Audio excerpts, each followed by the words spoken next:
Hey guys, it's been a little while, so I thought a good way to come back to video would be to talk about something calm and neutral, like politics. I'm just kidding. What I am going to do is hit on politics a little bit, but we're going to look at a story in Scripture in Luke chapter 9.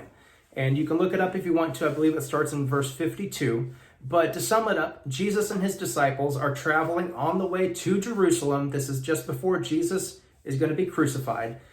Of course, Jesus doesn't have an iPhone or an Android or even a dumb phone to call or get on Hotels.com and book a room at the Holiday Inn Express. So he sends his disciples ahead to make arrangements. And these disciples come to a Samaritan village, explain that they need a room for however many people there were. And the Samaritans, learning that they're Jews traveling to Jerusalem, refuse them. There's no place to stay in this village for you. Move on. So the disciples return and they tell this to Jesus. And picking up in verse 54, it says, when his disciples, James and John, saw this, they said, Lord, do you want us to command fire to come down from heaven and consume them? They were refused room and board because of their culture, because they were Jews traveling to Jerusalem. Discrimination based on religion or race or culture is nothing new. It's happened for all time, just like it happens today. And calling down fire, that was in Scripture already. Elijah did it. He called down fire twice to consume the soldiers that were coming to take him back to the king. So the disciples thought they had good standing to make this claim.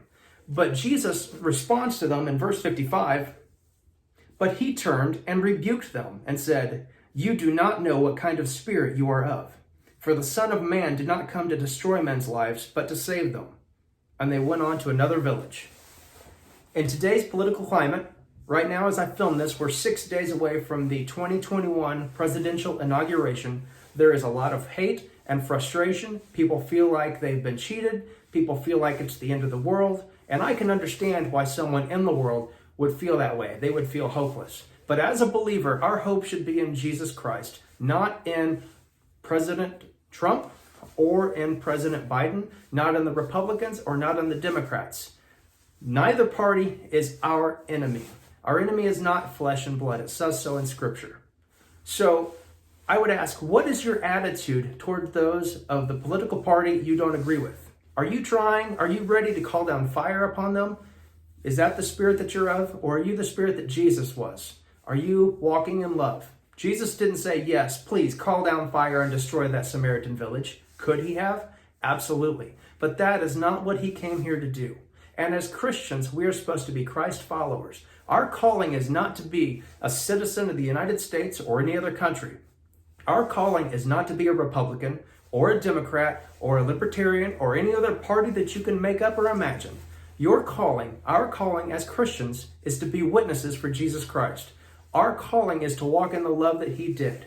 That doesn't mean that we just accept everything that goes on, that we don't take a stand. But when it comes down to it, our enemy is not flesh and blood includes politicians. So, are you ready to call down fire, or are you ready to spread the love of Jesus? Because that's what the world needs now. Not fire, they need love. They need to see Jesus, and you can be Jesus in the flesh to those around you. See you later, guys.